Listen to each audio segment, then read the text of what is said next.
119, 114 చదవండి. నాకు మరుగుచోటు నా కేడెము నీవే. చదువు. ఆ, ఆ, ఇక్కడ చెప్తున్న మాట ఏంది? దేని మీద ఆశ? వాక్యం మీద ఆశ. ఎంతమందికి ఉంది? ఒకసారి మనం ఆలోచిద్దాం.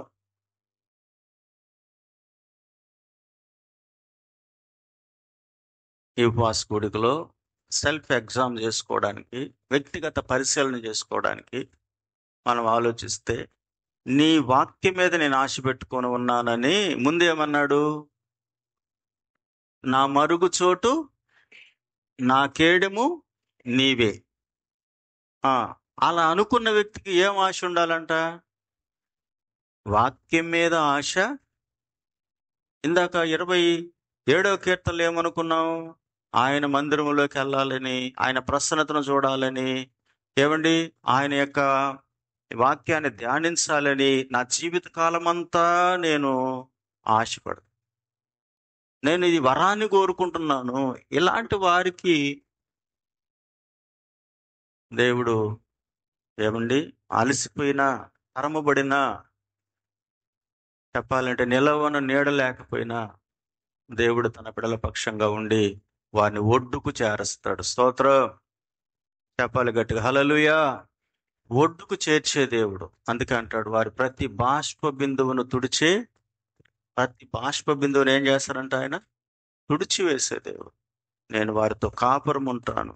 అందుకే ఈరోజు మనం జ్ఞాపకం చేసుకోవాల్సింది, ఆయనతో సహవాసము మనలో తగ్గే కొద్దీ మనకై మనం సమస్యలు ఎక్కువ తెచ్చుకుంటా వస్తాం. ఒకసారి మనం బాగా లోతుగా ఆలోచించాలి కదా. మన ప్రార్థన సమయం ఎంత? దేవునితో గడిపే వాక్య సహవాసం ఎంత? ఆ రోజంతట్లో దేవుని మీద ఆలోచన కలిగి మనం జీవించేది ఎంత? ఇలారా మనం అన్ని పనులు చేసుకోవాలి, మన పొట్ట పోషించుకోవడానికి, మన బిడ్డలకు ఒక భవిష్యత్తు తీసుకురావడానికి, మనము 4 మెతుకులు తినడానికి, మనకు అవసరమైనటువంటి వాటిని భూమి మీద కలిగి ఉండడానికి కష్టపడకూడదని, శ్రమ పడకూడదని దేవుడు చెప్పలేదు. కానీ ఏది చేస్తున్నా, మనం ఏ పని కలిగి ఉన్నా, మన ఏ జీవనోపాధి సంబంధమైనటువంటి అనుభవాలన్నీ కలిగి ఉన్నా, అవి దేవుని పర్యవేక్షణలో జరగాలని దేవుడు కోరుకు.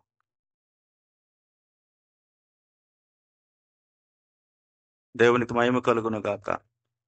దేవునికి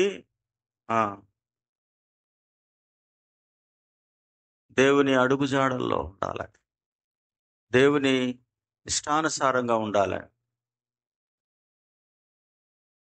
ఏ పనన్నా మనం చేసుకోవాలి. ఆ పని కూడా అది దేవునికి అనుకూలంగా ఉండాలి. ఆ పనిలో మనం దేవుణ్ణి స్తుతిస్తూ ఉండాలి. దేవుని యొక్క ఉనికి కలిగి ఉండాలి. మనం ఎక్కడున్నా, ఏం చేస్తున్నా, మనం దేవుని బిడలమే. ఆయనతో అనుభవాన్ని కలిగే మనం ఉండాలని దేవుడు కోరుకుంటున్నాడు. నిజంగా ఎప్పుడైతే మన జీవితాలు తగ్గుతూ వస్తాయో అప్పుడప్పుడు దేవునితో మనం సహవాసం చేయడం కాదు, అప్పటికప్పుడు దేవునితో ఒకరికి వచ్చి మనం అడగడం కాదు, మనం అనుదినము ఆయనతో నడవాలా, అనుదినము ఆయన్ని కలిగి ఉండాలా, అనుదినము ఆయన్ని ఆశ్రయించాలా, అనుదినము ఆయన వాక్యపు చాటును ఉండాలా, అనుదినము ఆయన వాక్యపు వెలుగులో నడవాలా. అప్పుడే మన ప్రాణాలకు నెమ్మది దేవుడిస్తాడు. ఆయన లేకుండా మనం జీవించడము తప్పు. ఏమండి, మా అవసరానికి దేవుణ్ణి అడగడము అది దేవునితో సహవాసం ఉన్న ఆయన కుమార్తెల యొక్క లక్షణం కాదు. అది స్వార్థ బుద్ధి అవుతుంది. మన అవసరానికి వేడుకోవడం అనేది అసలు అది మన దేవునికి ఇష్టమైనటువంటి అనుభవము కాదు. ఆయనతో నడుస్తూ ఉంటే మనకు అవసరమైంది అని ఇస్తాడు. ఆయనతో ఉండాల్సినటువంటి జీవితాన్ని మనం జీవించినప్పుడు మనకు విరోధంగా లేచేటటువంటి వాటిలో నుంచి ఆయన తప్పిస్తాడు. మనకు అవసరమైన దాంట్లోకి ఆయన నడిపిస్తాడు. మనకు అక్కరగా ఉన్నదాన్ని ఆయన మనకు తినిపిస్తాడు. దేవుని స్తోత్రం కలుగును గాక. ఆయనతో నడవాలి, ఆయనతో మనం నడవాలి.